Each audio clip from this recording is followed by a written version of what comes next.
Sa simula ng kwentong ito ay naroon ang Isla Ente, isang grupo ng 5 isla na nabuo sa gitna ng 4 na kontinenteng pumapalibot dito. Sa pinakagitna sa lahat ng ito, naroon ang kastilyo ni Satanas.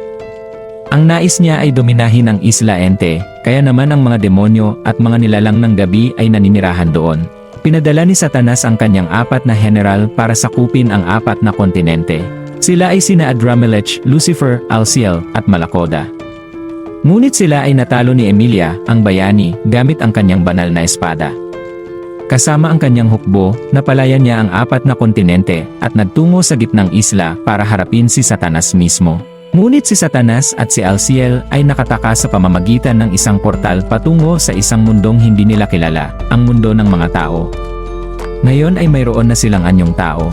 Biglang may lumapit na patrol na may 2 pulis para tanungin kung ayos lang sila. Hindi makasagot sina Satanas at Alciel dahil hindi sila marunong magsalita ng Hapon. Pagkatapos, dinala sila sa presinto.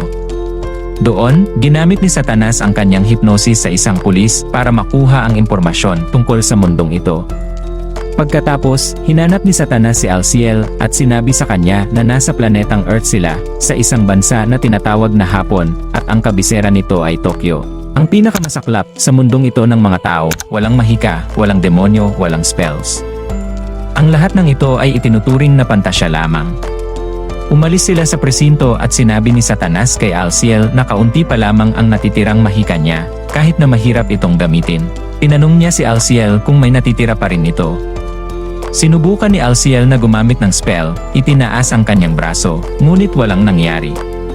Ang tanging nagawa niya ay pahintuin ang isang taxi driver na nag-akalang kailangan nila siya.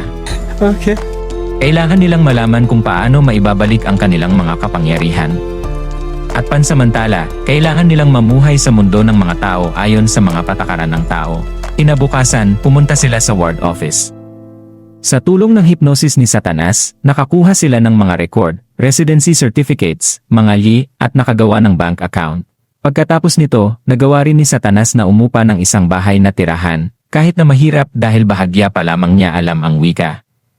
Ang bahay ay isang malaking kwarto lamang talaga. Sa gabi, nagpahinga sina Satanas at Alciel, ngunit biglang hinimatay si Satanas at dinala sa ospital. Doon ay napagtanto nilang dalawa na ang mga katawan ng tao ay nangangailangan ng pagkain para mabuhay, at para sa lahat ng bagay, kailangan ng pera. Kaya kinabukasan, determinado silang maghanap ng trabaho gamit ang kanilang mga bagong pagkakakilanlan. Si Satanas ay naging Mau Mau, at si Alciel ay naging Shiro Ashiya. Makalipas ang maraming panahon, nakasanayan na nina Mau at Ashiya ang kanilang bagong buhay. Si Mau ay nagtatrabaho sa isang fast food restaurant na tinatawag ng Bronald's, habang si Ashiya ang kanyang houseman. Mayroon na silang ilang mga bagay tulad ng refrigerator, washing machine, at kahit isang bisikleta para kay Mau magpunta sa trabaho. Pero kahit na ganito, hindi pa rin sapat ang pera. Nagreklamo si Ashiya tungkol dito, na ikinagalit ni Mau at pinilit siyang pumasok ng mas mabilis sa trabaho. Sa isang maulang araw, habang papasok sa trabaho si Mau, nakilala niya ang isang babaeng may kulay magenta na buhok na walang payong, at ibinigay niya ang kanyang payong sa kanya. Pagkatapos nito, makikita natin kung gaano ka-eksepisyonal na trabahador si Mau at kung gaano siya kabait sa mga customer. Nagtatrabaho siya kasama ang isang babae na napakaklumsi na nagngangalang Chiho Sasaki. Kahit na ganito, pinapalakas niya ang loob nito para mag-improve. Ngayong araw ay isang napaka-importanteng araw ayon sa mga benta, magdedesisyon kung ang Bronald's ay magiging number 1 sa distrito. Ngunit ng araw na yon, ang fryer ay nasira. Natukso siyang gumamit ng mahika para ayusin ito, ngunit kailangan niyang gamitin ang kanyang mahika para sa mga emergency lamang dahil kapag ito ay naubos, hindi na niya ito mare-regenerate. Kaya, sa panghihinayang, hinayaan niyang hindi maayos ang potato fryer. Pagkatapos nito, tinawag si Mau ng kanyang manager. Ipro-promote siya. Umuwi siyang napakasaya para sabihin kay Ashiya. Ngunit nakilala niya muli ang babaeng may magenta na buhok. Sinabi nito sa kanya na pinagmasdan niya ito buong araw at nakita niyang gusto nitong gumamit ng mahika para ayusin ang fryer. Hindi makapanalita si Mau at napagtanto niya na ang babae ay si Emilia, ang bayani. Sinabi ni Emilia sa kanya na sinundan niya ito sa gate at dumating din siya dito. Hinugot niya ang isang bagay mula sa kanyang bag, ngunit napagtanto ni Mau na ito ay isang murang pantasa at wala na siyang celestial powers. Wala na rin siya ng kanyang sacred sword. Nandito na rin siya. Ngunit dinala sila sa presinto dahil sa pag-aaway sa publiko. Inakala ng pulis na ito ay isang lover's quarrel at pinagalitan niya si Emilia sa pagsapak sa kanyang ex-boyfriend imbes na makipag-usap na parang mga matatanda. Pagkatapos silang palayain, sinabi ni Emilia kay Mao na hahayaan niya muna ito ngayong gabi, ngunit simula bukas, kailangan na nitong mag-ingat. Umalis siya, ngunit hindi bago mang-asar na ito ay isang demonyong nagtatrabaho ng part-time.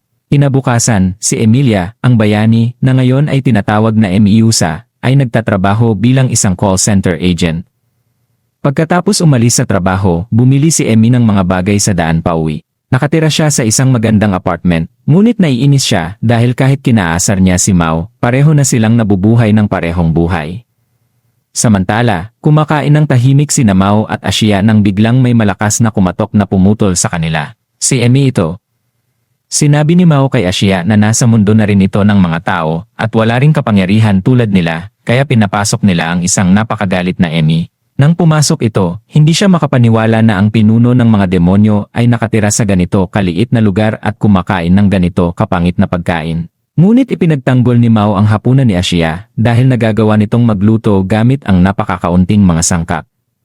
Pagkatapos, sinabi nito sa kanila na ang isang matandang alkalde, isang high priest, ay dapat nasasama sa kanya, ngunit nagsara ang portal at hindi na rin niya alam kung paano babalik sa kanilang mundo. Sinabi ni Mao na mayroon siyang plano, sa kanyang trabaho sa Bronalds, kikita siya ng pera, magiging isang importanteng tao, dominahin ang hapon at lahat ng mga tao, at saka lulusubin muli ang Isla Ente. Tinignan siya ni Emmy nang may pag-aalinlangan at nagpa siya na umuwi. Ngunit binalaan niya ito na hindi niya ito papatayin gamit ang mahika dahil iniingatan niya ito para sa kanyang pagbabalik sa Isla Ente. Sa mga sumunod na araw, nag-espiya si Emmy kina Mao at Asya sa gabi dahil hindi siya naniniwala na ang demonyo ay nabubuhay ng ganito kapayapa at kahabag-habag. Ngunit tuwing gabi ay nabibigo siya kapag nakikita niya silang gumagawa ng mga normal na bagay tulad ng pagpunta sa supermarket, pagpunta sa bathhouses, o pagsubok ng mga bagong recipe. Isang gabi, pumunta siya sa Bronalds at sinabihan si Mao na magkita sila sa lugar kung saan sila unang nagkita at umalis. Lumapit si Asya at inakala na mayroon silang relasyon noon, ngunit tiniyak ni Mao na wala. Pagkatapos magtrabaho, sinabi ni Cheho sa kanya na ang lindol kahapon ay naramdaman niyang napalakas sa kanilang bahay. Ngunit sinabi ni Mao na siya at ang kanyang roommate ay bahagya lamang itong naramdaman. Ikinagulat ito ni Cheho at tinanong kung ang roommate na yon ay isang girlfriend. Ngunit sinabi ni Mao na ito ay isang kaibigan. Pagkaraan, nagkita sina Emmy at Mao. Sinabi ni Emmy na ilang araw niya na itong pinagmamasdan at napagtanto niyang ito ay nabubuhay ng isang payapang buhay at dapat na lamang itong manatili sa hapon magpakailanman. Ngunit sinabi ni Mao na hindi niya bibitiwan ang pangarap na sakupin ang Isla Ente. Bigla, inatake sila ng mahika. Madali nilang inilagan ito, ngunit hindi nila makita kung sino ang sniper. Pagkatapos nito, umuwi sila. Ngunit nang dumating si Mao sa kanyang bahay, nakilala niya si Emmy sa pinto at hiniling nito na doon matulog. Pumayag siya. Hindi makapaniwala si Asya na papayag ang kanyang Panginoon sa ganoong bagay, ngunit ipinaliwanag ni Mao na nawala ang wallet nito at napakalayo ng kanyang bahay para lakarin. Pagkatapos, ibinigay niya ito ng isang kumot para matulog sa sahig dahil wala silang futon para sa mga bisita. Pagkaraan, sinabi ni Asya kay Mao na ito ay lumalambot na. Biglang nagpadala si Cheho ng mga mensahe sa kanya na nagsasabing magkakaroon ng mas maraming lindol. Kinabukasan, umalis si Emmy bago gumising sina Asya at Mao. Pagkaraan, sa balita, ipinakita nila ang mga bunga ng atake gamit ang mahika na dinanas nina Emmy at Mao, tulad ng nawasak na bisikleta nito. Samantala, pinapanood din ni Cheho ang balita at hiniling kay Mao na magkita sila ngayon para pag-usapan ang mga lindol. Pumayag siya. Pagkatapos, tumawag kay Emmy ang isang hindi kilalang tao na nakakaalam ng katotohanan tungkol sa kanya at ni Mao. Siya ang nagtangkang pumatay sa kanila kagabi. At ang pinakanakakagulat, sinabi niya na ang pagkalipol sa hari na si Satanas at sa bayaning si Amelia ay ang sama-samang kagustuhan ng Isla Ente.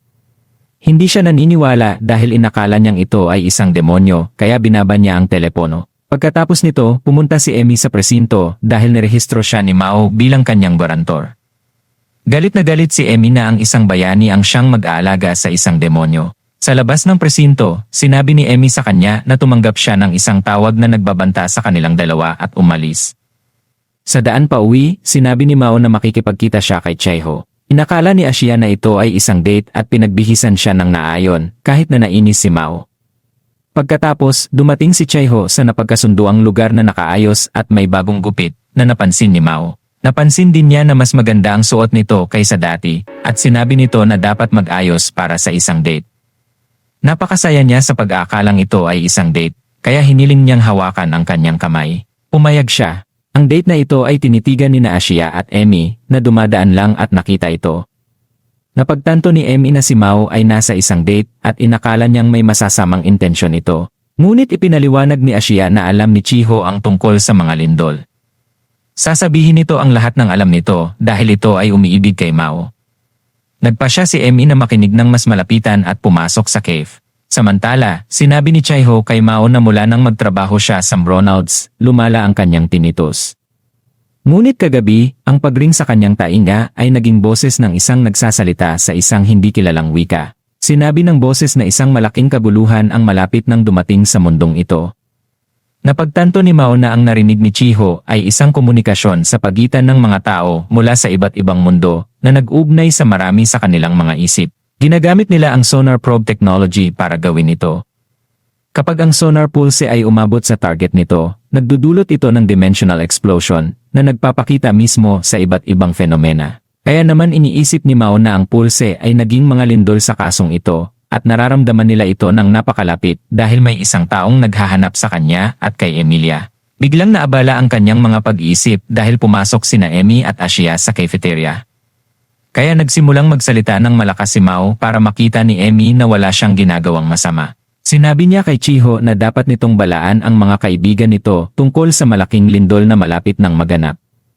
Naluwag ang loob ni Chieho dahil naniniwala ito sa kanya at malapit nang ipagtapat ang kanyang nararamdaman, ngunit naantala siya ni Emmy. Sinabihan niya si Chieho na huwag lalapit kay Mao dahil ito ay tuso at mapandaya. Nagalit si Chieho at inakala na ito ay isang selos na ex-girlfriend. Kaya nag-away ang dalawa. Biglang yumanig ang isang napakalakas na lindol at inilibing sila sa mga rubble. Magkasama sina Chieho at Emmy nang wala si Mao. Sinamantala ni Emmy na nag-iisa sila para sabihin sa kanya na wala sa kanila ni Mao, ngunit hindi dapat umibig ito sa kanya dahil masasaktan lang ito. Pagkatapos, gamit ang mahika, pinaantok niya ito. Pagkatapos, lumitaw si Mao sa kanya niyang anyong demonyo at nais iligtas sila mula sa mga rubble. Lubos itong nagulat kay Emmy na handa na. Hindi niya maintindihan kung bakit ililigtas ng demonyo ang mga tao. Sa kabutihang palad, walang nasawi pagkatapos ng lindol. Habang tinitingnan ni Emmy ang pagkawasak, naalala niya ang huling pagkakataon na nakita niya ang kanyang ama. Sa araw na yon, inamin nito na ang ina ni Emilia ay isang anghel at kinailangang kunin siya ng banal na ama. Mga araw pagkatapos, ang nayon kung saan sila nakatira ay winasak ng demonic army ni General Lucifer. Inaliw ng banal na ama si Emilia sa kanyang pagkawala at sinabi sa kanya na minana niya ang kapangyarihan ng kanyang ina, isa sa mga dakilang anghel. Tanging ang kalahating tao, kalahating anghel lamang ang makakagamit ng banal na espada, at hindi lamang iyon, siya lamang ang tao sa Isla Ente na kayang talunin ang demonyo. Bumalik sa kasalukuyan, nakita ni Emmy na si Mao ay bumalik na sa kanyang anyong tao at si Chieho ay ayos na at nagising na. Si Chieho pala ay ang anak ng pulis na hinipnotize ni Mao sa kanyang unang gabi sa mundo ng tao. At tila, ang paggamit ng kanyang mahika ay nakaapekto rin sa anak ng pulis dahil naririnig ni Chieho ang mga boses.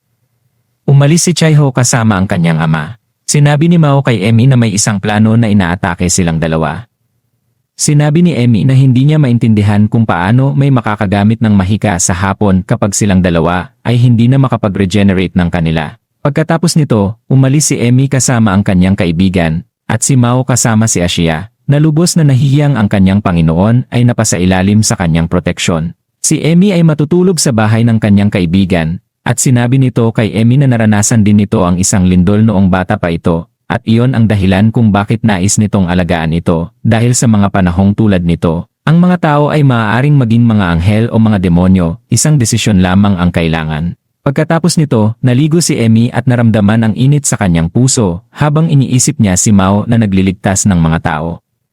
Kinabukasan, pumunta si Emmy sa bahay ni Mao para isauli ang perang hiniram niya para sa tren noong nakaraang araw. Pagkatapos nito, umalis siya ngunit nahulog mula sa mga hagdan ng exit na nagdulot ng maraming mga sugat.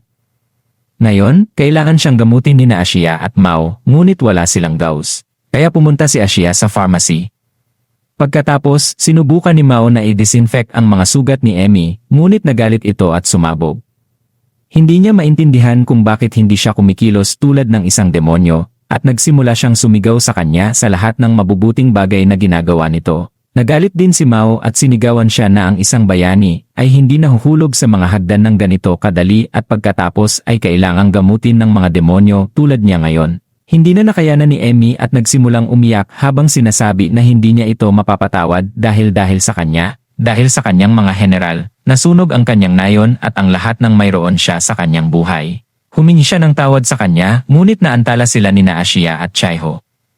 Nakita sila nito at inakala muli na sila ay isang magkasintahan at tumakbo palayo. Biglang dumating ang landlady ng lugar at sinabi sa kanila na ang lugar. Nagsabi ang landlady na ang lugar ay nangangailangan ng mga pag-aayos. At hindi lamang iyon, sinabi niya na ngayong na-involve ni Mao si Chiho sa lahat ng ito, kailangan niyang alagaan ang kaligtasan nito.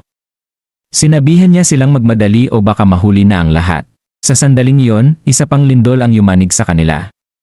Malungkot si Chiho matapos makita si Mao at Emmy na magkasama at nakabangga siya sa isang batang lalaki na may kulay purple na buhok. Sinabi nito sa kanya na pakakainin niya ang kanyang kapaitan at kawalan ng pag-asa. At biglang, ang batang lalaki ay tumubo ng isang pares ng itim na mga pakpak at winasak ang lugar. Dumating si Mao, Ashiya at Emmy at hindi sila makapaniwala sa nangyayari. Ang demonyong general na si Lucifer ay narito na. Samantala, sa gate portal, ang dalawa sa mga kakampi ni Emilia ay naglalakbay patungo sa mundo ng mga tao. Sa Kabanata 5, ang mga sorpresa ay nagpapatuloy. Hindi lamang si Lucifer ang nasa mundo ng mga tao. Si Olba, ang alkalde, ay narito rin. At ngayon ay nagtutulungan sila para lipulin si Mao at Emilia. Pagkatapos, mabilis na napagtanto ni Mao na ang gusto ni Olba, ang alkalde, kay Emilia ay para nakawin ang kanyang otoridad. At tinutulungan siya ni Lucifer dahil ipinangako ng high priest na ibabalik siya sa langit. Biglang, sa isang sandali ng pagkalingat, pinaputukan ni Lucifer ng mahika si Ashiya at nasugatan nito ito sa dibdib. At pagkatapos ay sinugod ni Mao at Emmy. Ngunit pinrotektahan sila ni Mao gamit ang isang mahikang kalasad at tumakas sila palayo mula sa lugar.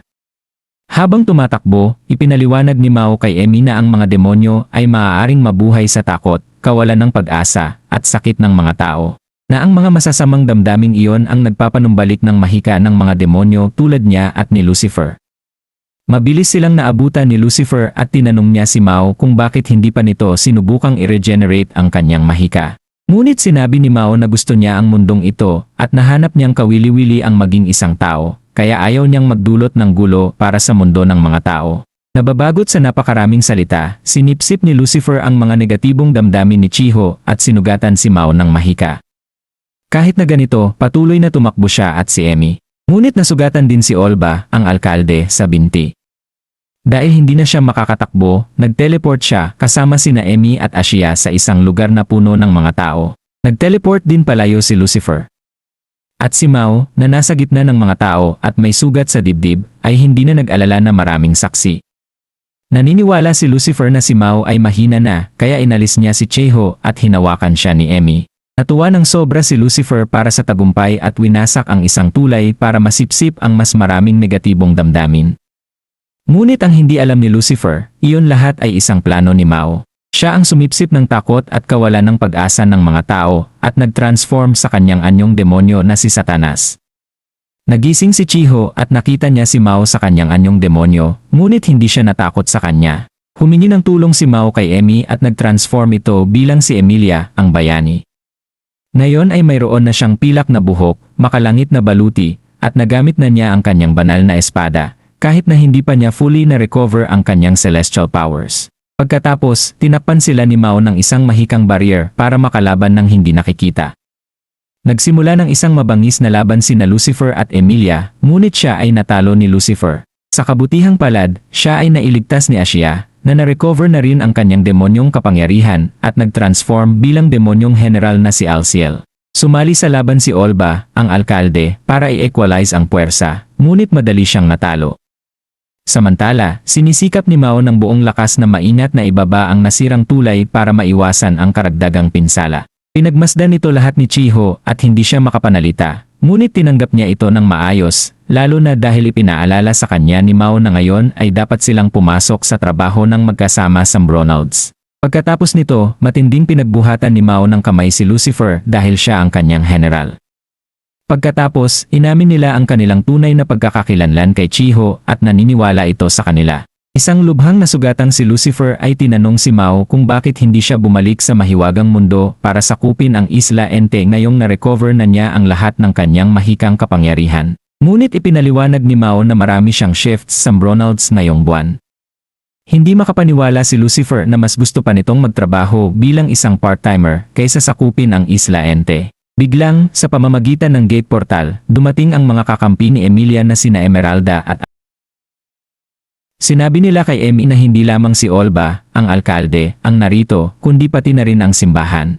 Habang papunta sila sa bahay ni Mao, ginamit ni Mao ang lahat ng kanyang mahikang kapangyarihan para ayusin ang tulay, ang lahat ng pinsala na naiwan ng laban, at burahin ang mga alaala ng mga saksi. Sa bahay ni Mao, sinabi ni Alas Ramos kay Emmy na siya ang nagdulot ng mga lindol dahil hinahanap niya ito. At napagtanto niya na siya ang may-ari ng boses na naririnig niya. Palang si Alas Ramos ang nagpadala ng mga signal sa taong madalas mag-isip tungkol kay Mao, at iyon ay si Chiho. Pagkatapos nito, oras na para bumalik sina Emeralda at Alas Ramos sa kanilang mundo bago magdulot ng mas maraming gulo ang simbahan. Sa McDonald's, sinabi ni Mao kay Chiho na hindi na siya makakabalik sa kanyang mundo dahil nagamit na niya ang lahat ng kanyang mahikang kapangyarihan. Ngunit may kaunting natira siya para burahin ang kanyang memorya. At nagalit ito. Sa Kabanata 6, sa Mahiwagang Mundo, isang babae ang nagsabi sa simbahan na si Olba, ang alkalde, ay nawawala. At hindi lamang iyon, buhay si Emilia at ang demonyo rin. Natanggap din niya ang mga ulat na ikinakalat ni Emeralda ang balita tungkol sa kaligtasan ni Emilia at ang apostasya ni Father Olba. Nilalagay nito sa panganib ang simbahan dahil sinamantala nila ang ipinapalagay na pagkamatay ni Emilia. Kaya dalawa na lamang ang opsyon nila, sabihin ang katotohanan tungkol kay Olba, ang alkalde, o patayin sina Emeralda at Alas Ramos. Makalipas ang ilang panahon, si Lucifer ay tinatawag na ngayong Urushihara, at ngayon ay nabubuhay bilang isang tao kasama ni Mao at Ashia. Siya ay naging isang hacker na kayang gumawa ng kahit ano gamit ang isang computer at internet, tulad ng tumawag kay Emmy sa trabaho para istorbohin siya, kahit na pagkatapos ay pinagalitan siya ni Mao. Sa McDonald's, nalaman ni Chiho na na-promote ulit si Mao. Nagbiro ito na mas malapit na siya sa paghahari sa mga tao. Pagkatapos, ipinaliwanag ni Mao sa kanya na si Lucifer ay Urushihara ngayon dahil si Olba, ang alkalde, ay nakakulong kaya kailangang mag-low profile ni Urushihara. Gamit ang kanyang computer, naghanap siya ng impormasyon tungkol sa mahika na umiiral sa Earth. Pag-uwi sa bahay, nakita ni Mao sina Ashia at Urushihara sa isang napakasamang kondisyon dahil nakakita sila ng isang postcard na larawan ni Chiho sa isang bathing suit. Pagkatapos nito, ipinakita ni Urushihara kay Mao ang impormasyong nakita niya. Ayon dito, sa isang paaralan ay may isang hindi ginagamit na silid at ito ay sinumpa. Naniniwala siya na may demonyo doon sa isang mahiwagang spot, ang paaralan pala ay ang high school ni Chiho. Kaya hiniling ni Mao sa kanya ng tulong para makapasok sila sa gabi. Buong galak itong tinanggap para tulungan siya. Sa gabi, sina Mao at Ashia ay pinangunahan ni Chiho sa loob ng paaralan. Sinabi nito sa kanila ang mga nakakatakot na kwento tungkol sa sealed room. Noong unang panahon, isang estudyante ang nawala sa silid na yon. Biglang, tumunog ang cellphone ni Mao at natakot siya. Si Urushihara ito, at sinabi nito sa kanya na ang mga magnetic field malapit doon ay destabilized, kaya naniniwala siya na ang mga gate ay binuksan doon noon. Kung nandoon sila sa susunod na magbukas ang mga gate, maaaring makakuha sila ng kaunting mahika. Biglang, may narinig silang ingay. Akala nila ay isang demonyo, ngunit si Emmy lang pala ito. Sinabi nila sa kanya ang tungkol sa kanilang plano. Pagkatapos nito, tinakasan nila siya at hinabol sila ni Emmy na napakagalit. Pagkatapos, winasak nito ang isang anatomical model ng katawan ng tao sa pag-aakalang ito ay isang demonyo. Sa wakas, nakarating sila sa sealed room at nakita na may mga labi ng mga food bags at isang game system. Sa sandaling yon, tumawag ulit si Urushihara sa cellphone at sinabihan silang dalhin sa kanya ang game system. Nagalit si Mao at ang iba pa dahil pinapunta lang sila doon para kunin ito. Umalis sila sa paaralan nang hindi namamalayan na may isang taong nanonood sa kanila. Kinabukasan, may umupa sa katabing unit ni Mao at Asya. Pagkatapos ng trabaho, umuwi si Mao at isang babae na nakasuot ng tradisyonal na damit Hapones ay nahulog sa hagdan at napunta sa kanyang mga bisig. Sa Kabanata 7, kinabukasan, ipinakilala ng kanilang bagong kapitbahay ang kanyang sarili. Siya ay si Suzuno Kamazuki at nagsasalita siya ng napaka-formal na Hapones. Sinabi niya sa kanila na ang landlady rin ang nagpadala sa kanya ng isang postcard na nagsasabing kung may problema siya, hihingi siya ng tulong kina Mao at Asya.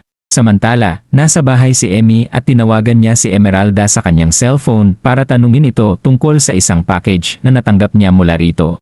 Ito ay tungkol sa mga beta-hitin na tutulong sa kanya na maibalik ang kanyang lakas.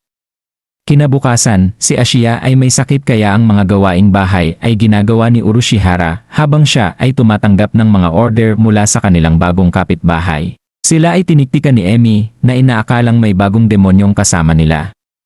Ngunit halos siya ay madiskubre, kaya tumakbo si Emmy palabas at nahulog sa hagdan papunta sa mga bisig ni Mao. Napagtanto niya ito at sinampal siya para bitawan siya. Pagkatapos nito, kinain nila ang pagkain na inihanda para sa kanila ni Kamazuki, at nagsimula ang klasikal na pang-aasar ni Emmy dahil si Mao ay magiging isang shift manager sa Bronalds.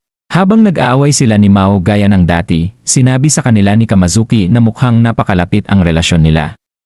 Itinanggi ni Emmy ang ganoong kalokohan at nakaramdam ng isang deja vu. Ipinagpapaalala sa kanya ni Kamazuki si Chiho, kaya tinanong siya ni Emmy kung habol ba nito si Mao. Pagkatapos, inilabas siya ni Kamazuki sa kwarto at sinabing, kaya binalaan siya ni Emmy na mag-ingat sa paligid ni Mao. Ngunit sinabi sa kanya ni Kamazuki na kahit hindi ito ipinapakita, siya ay isang mandirigma. Naluwag ang loob ni Emmy sa pagdinig nito. Kahit na ganito, iniwan niya ang kanyang numero ng telepono at address para makahingi ng tulong si Kamazuki kung kailangan nito. Bago umalis, binalaan ni Emmy si Mao na huwag sasaktan si Kamazuki. Pagkatapos nito, pumasok si Mao sa trabaho at muli siyang tiniktikan ni Emmy. Pagkatapos, tumanggap siya ng tawag mula kay Emeralda. Sinabi sa kanya ni Emmy na hindi pa niya nararamdaman ang mga epekto ng beta-hitin dahil wala siyang oras para makipagkita kay Mao at makipaglaban sa kanya. At kapag nagkikita sila, nag-aaway lang sila. Tawa ng tawa si Emeralda at sinabing parang problema ng magkasintahan. Nagalit si Emmy ngunit pinalitan ng paksa at humingi ng impormasyon tungkol sa mahiwagang mundo. Pagkatapos, sinabi sa kanya ni Emeralda na ang mga misyonary ng simbahan ay sinusubukang itago ang katotohanan tungkol kay Olba, ang alkalde, at binalaan siya na marahil ang isa sa kanila ay pupunta sa hapon para patayin siya. Kaya hiniling niya na alagaan niya ang sarili niya. Samantala, sa Bronalds, nakatanggap si Mao ng mga tagubilin kung paano gawin ang kanyang trabaho ngayong siya ay isang shift manager. Pagkatapos, kumain siya ng isang lunchbox na ginawa ni Kamazuki. Nang makita ito ni Chiho, nainis siya dahil ito ay gawa ng isang babae. At lumala ang lahat nang makita niya na ang pagkain ay may hugis puso. Pagkaraan, si Emmy ay nasa isang convenience store at inatake ng isang taong nakatago na umaatake sa kanya gamit ang isang kalawit at mga violet ray.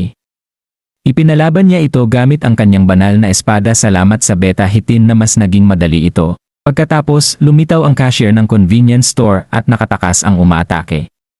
Pagkatapos nito, tumanggap si Emmy ng tawag mula kay Chiho na umiiyak na nagsabi sa kanya tungkol kay Mao at ang lunchbox na may hugis puso na pagkain. Sa Kabanata 8, kinabukasan, pumunta sina Emmy at Chiho sa bahay ni Mao. Gustong malaman ni Chiho kung sino ang babaeng iyon. Nang kumatok sila sa pinto, sinalubong sila ni Kamazuki. Nalinaw ang lahat ng malaman ni Chiho na may sakit si Asya at si Kamazuki ang naghahanda ng pagkain para sa kanila. Pagkatapos nito, lahat sila ay umupo para kumain ng pagkain na inihanda ni Kamazuki. Sinabi nito sa kanila na siya ay naghahanap ng trabaho. At si Mao, na hindi alam ang nararamdaman ni Chiho, ay sinabihan si Kamazuki na maaari siyang magtrabaho kasama nila sa Bronalds. Sinabi ni Kamazuki na isipin niya ito. Pagkatapos, sinabi nito sa kanila na mayroon lamang siyang tradisyonal na damit Hapons, kaya isasama siya ni Emmy sa pamimili para sa mga modernong damit kanluranin. Samantala, sinamahan ni Mao si Chiho pauwi sa kanyang bahay. Habang naglalakad, sinabi ni Chiho na magdadala siya sa kanya ng lunchbox na may pagkain dahil wala si Kamazuki sa bahay. Pumayag siya, ngunit may pag-aalinlangang tinanong kung hindi ba siya nababahala na sila ay mga demonyo. Sinabi nito na sa una ay nakabagabag ito ng kaunti at nakikipag-usap siya kay Emmy tungkol sa lahat ng nagawa nito. Ngunit nagustuhan niya ito bago pa niya malaman ang katotohanan, kaya sa hinaharap, titigil siya sa paggusto sa kanya sa sarili niya, hindi dahil sa iba. Ang lahat ng ito ay narinig ni Kamazuki. Pagkatapos, naging napakapula ni Chieho sa hiya at umalis. Kaya sinabi ni Kamazuki na nagulat siya na nag-aalala si Mao para sa isang tao. Pagkatapos, inihatid ni Mao si Kamazuki sa istasyon ng tren kung saan naghihintay si Emmy. Pagkatapos, sinabi ni Kamazuki kay Emmy na hindi pa niya nakita ang isang tren. Tinanong siya ni Emmy kung saan siya nanggaling at nagulat siya ni Kamazuki sa kanyang sagot.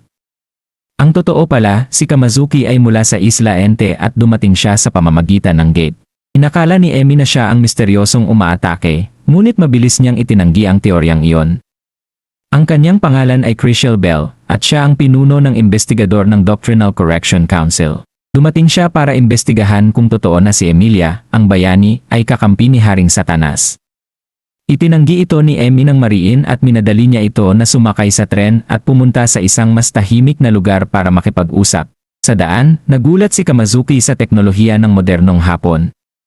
Pagkatapos, sa cafeteria, pinag-usapan nila si Olba, ang alkalde, at tiniyak sa kanya ni Kamazuki na hindi lahat ng simbahan ay nasa kanyang panig. Gusto ni Kamazuki, nais ni Kamazuki na makipag-alyado kay Emmy para talunin ang demonyo. Ngunit tumanggi si Emmy na magtiwala sa isang taong nanggaling sa organisasyon ni Olba, ang alkalde.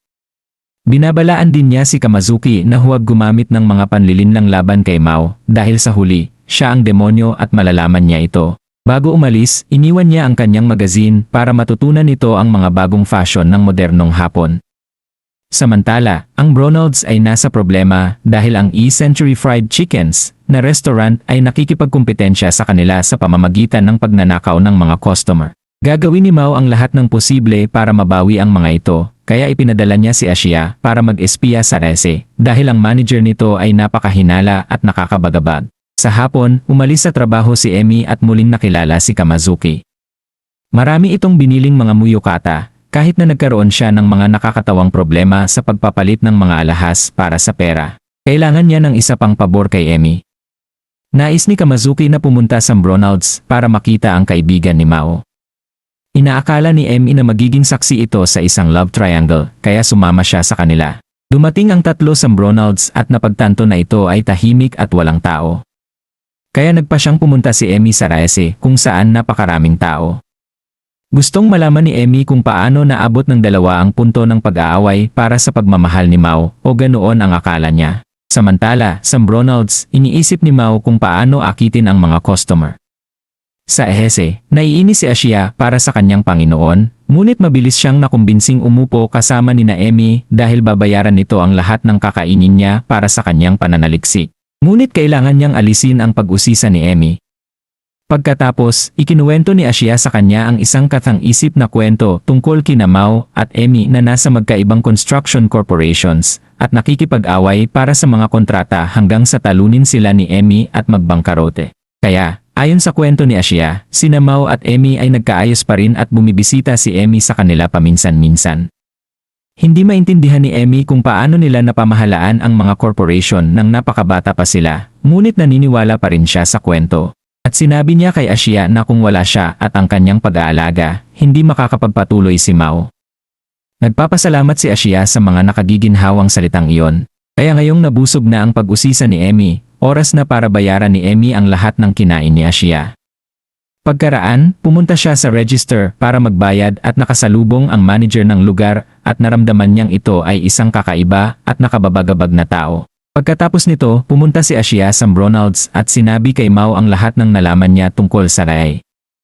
Sa kasamaang palad, marami siyang papuri para sa kompetisyon. Sa Bronalds, lumapit si Mao para kunin ang order ng mga babae at sinabi ni Emmy na hindi siya kasing karismatikong tulad ng inaakala niya.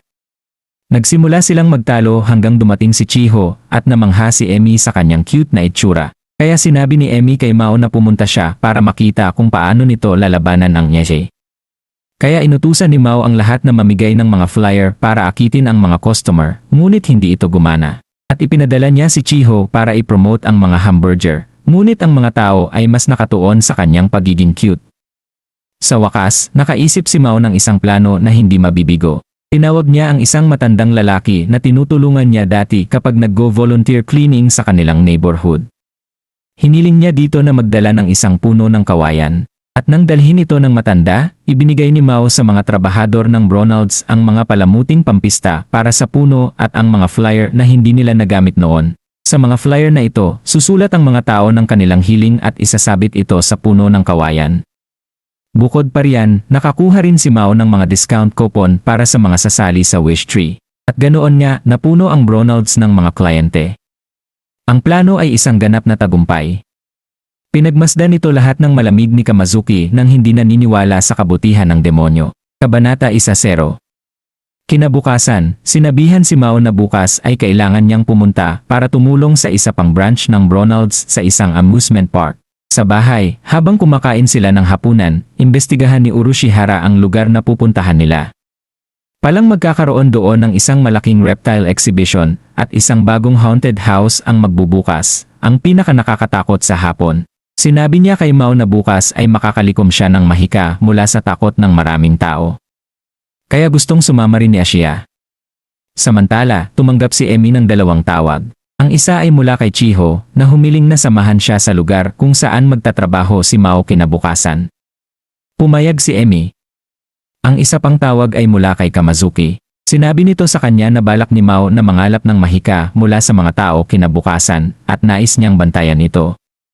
Sumang-ayon si Emi na sumama rin ito sa kanila kinabukasan.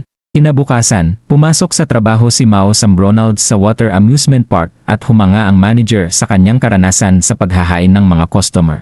Samantala, dumating na rin ang mga babae at nagsuot ng kanilang mga swimsuit. Ngunit si Kamazuki ay nagsuot ng isang lumang disenyong swimsuit, kaya pinalitan nila ito ng isa pang modernong damit pampaligo. Pagkaraan, pumunta sila para kumain ng mga hamburger at sinubukan ni Chiho na ipakita ang kanyang dibdib kay Mao, ngunit hindi nito ito napansin. Ang pinapansin nito ay ang karanasan ng paghahain sa maraming customer. Samantala, sa bahay, sumakit ang tiyan ni Ashiya dahil sa sobrang pagkain ng udon. Pagkaraan, pumunta ang mga babae sa haunted house. At si Chiho ay madaling matakot at tumakbo palayo, habang sina Kamazuki at Emi ay nagpatuloy sa paglalakad. May nakita silang isang nakakatakot na maliit na babae na tumakot sa kanila at tumakbo rin sila palayo. Pagkatapos nito, isinasaalang-alang ng mga babae na pumunta sa reptile exhibition. Kahit na bawat isa ay may dahilan para hindi pumunta, si Chiho ay may phobia sa mga ito, si Emi ay sanay na lumaban sa malalaking reptile sa labanan, at si Kamazuki ay naalala kung kailan niya kailangang kainin ang mga ito sa kanyang pagsasanay. Kahit na ganito, pumasok pa rin sila sa exhibition. Samantala, nagdala si Mao ng isang order ng mga hamburger sa isang circus sa loob ng amusement park. Biglang, nawala ang isang maliit na unggoy na nagngangalang Sada at hinanap nila ito. Natagpuan ni Sada, ang unggoy, ang ilang susi sa mga kulungan ng buhaya at binuksan ang mga ito. Pagkatapos, nagpatuloy ito sa paglalakad hanggang sa makilala ni Chiho at ang mga babae. Pagkatapos, nakilala nila si Mao at ang may-ari ng unggoy. Pagkatapos nito, nagpatuloy ang mga babae sa pag-enjoy sa mga water attraction hanggang sa salakayin ng mga buhaya ang mga pool na ikinapanik ng buong madla. Pagkatapos, nagsimulang mangalap si Mao ng takot at kawalan ng pag-asa ng buong madla. Inakala ni Kamazuki na gagamitin niya ang mahikang iyon para sa masama, ngunit nagulat siya nang gamitin ni Mao ang naipong mahika para hipnotisin ang mga buhaya at pigilan ang mga ito sa pagdudulot ng takot sa iba. Natapos ang araw ng walang karagdagang mga hindi kanais-nais na pangyayari at bumalik ang mga babae sa kanilang mga tahanan sa pamamagitan ng tren. Masaya si Chiho dahil nakita niya ang isang cool na panig ni Mao. Masaya si Emi dahil nakapaglibang siya sa isang araw. Habang si Kamazuki ay nag-isip pa rin tungkol sa nakita niya ngayong araw. Sa pagbaba ng tren, napansin ni Kamazuki ang ilang puting mga balahibo at lumingon para makita ang isang lalaki na may suot na hood at isang pares ng puting mga pakpak ng anghel at mabilis siyang naglaho. Kinabukasan, nag-aalala si Mao tungkol sa kanyang kaibigan na si Ashiya na hindi pa lumalabas sa banyo. Kabanata 11. Sa hapon, tumanggap ang mga lalaki ng maraming mga package mula sa landlady. Nais niyang ipagbili ang mga ito sa Neighborhood Association Summer Bazaar. Sa katabing unit, naalala ni Kamazuki ang kanyang enkwentro sa lalaking may hood. Kilala niya ito bilang si Sariel sa Isla Ente. Siya ang anghel na namamahala sa mga erehe na nag-alsa laban sa Inquisition ng simbahan. Kinabukasan, pumunta si Chiho para tumulong mag-unpack ng mga souvenir na ipinadala ng landlady sa mga lalaki dahil may sakit pa rin si Ashia. Pagkatapos, napilitan ding tumulong si Emi at Kamazuki. Pagkaraan, dinala ni Mao at ng mga babae ang lahat ng mga bagay para ipagbili sa bazaar, at pagkatapos ay pumasok siya sa Bronalds. Pagkatapos, naiwan ng mag-isa si Kamazuki kasama ang lalaking may hood muli. Sinabi nito sa kanya na kailangan niyang tuparin ang kanyang misyon at patayin ang demonyo. Pagkatapos ng lahat, ang kanyang mga kamay ay puno ng dugo mula sa lahat ng hindi makatarungang paghatol ng simbahan. Samantala, sa bahay ni Mao, may sakit pa rin ang tiyan ni Ashia, at pinagbantaan siya ni Urushihara na tatawag ng ambulansya, ngunit tumanggi siya dahil napakamahal nito. Pagkaraan, nakita ni Emi at Chiho ang payong ni Kamazuki. Inanyayahan nila itong kumain sa Bronalds, ngunit hindi inaasahan. Sinabi ni Kamazuki kay Chiho na hindi dapat ito lumapit kay Mao dahil malapit nang mamatay ito. Sinabi rin ni Kamazuki sa kanila na si Mao ay isang panganib para sa hinaharap, dahil noong isang araw ay hindi sinasadyang gumamit siya ng mahika para akitin ang mga customer sa Bronalds. Marahil isang araw ay sasakupin niya ang mundong ito. At hindi ito papayagan ni Kamazuki. Sinabi nito na buburahin niya ang lahat ng bakas ng Isla Ente sa hapon, kasama ang memorya ni Chiho. Sumabog sa galit si Chiho at sinabi kay Kamazuki ang lahat ng mabubuting gawa ni Mao mula nang dumating siya sa mundong ito. Ngunit hindi yon mahalaga para kay Kamazuki. Desidido siyang patayin si Mao para sa lahat ng mga kalupitan na ginawa ng kanyang hukbo sa mahiwagang mundo. Pagkatapos, pinigilan ni Emi ang diskusyon at sinabi kay Kamazuki na nais din niyang lipulin si Mao, ngunit hindi sa gastos ng nararamdaman ni Chiho. Bilang isang bayani, makakahanap siya ng solusyon nang hindi nasasaktan ang iba. Ngunit hindi alam ni Kamazuki ang ibang mga paraan, sanay lang siya sa pagpatay para ayusin ang mga bagay. Huminto ang diskusyon at umalis si Kamazuki. Habang naglalakad palayo sina Chiho at Emi, biglang nanghina si Chiho at naramdamang masama dahil sa pagtatalo kay Kamazuki dahil wala itong alam tungkol sa Isla Ente. Biglang, inatake si Emi ng parehong lalaki mula noong isang gabi at sa pagkakataong ito, tinanggal nito ang kanyang maskara. Siya ang manager ng Issei. Kaya binuo ni Emi ang kanyang banal na espada at inatake ito, ngunit mabilis siyang natalo ng kanyang mga violet ray. Inaalis ng mga ito ang kanyang celestial powers. Tinanggal nito ang kanyang balabal at lumawak ang kanyang puting mga pakpak. Madali niyang tinalo si Emi. Sinubukan ni Chiho na tawagan si Mao, ngunit hindi ito sumagot.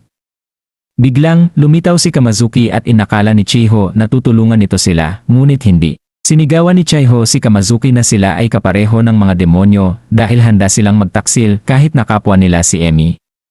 Pagkatapos, pinaantok ni Kamazuki si Chiho para patigilin ito. Sa Bronalds, nakita ni Mao na tumatawag si Chiho at biglang tumawag ang ina nito na hinahanap si Chiho. Pagkatapos, tinawagan ni Mao si Urushihara para magtanong tungkol kay Chiho at i-track si Emi.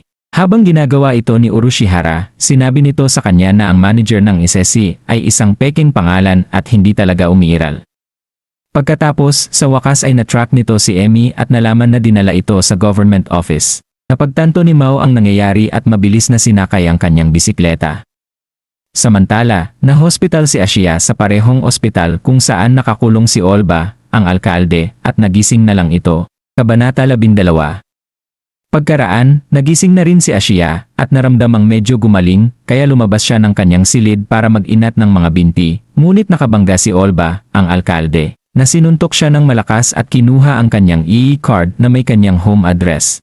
Samantala, sa terrace ng government office, binabombahan si Emi ng mga violet ray na sumusubok na pilitin ang kanyang banal na espada, ngunit hindi ito gumagana. Siya ang Arkanghel Sariel, at ayon sa kanya, nais ng langit na maibalik ang espada ni Emi.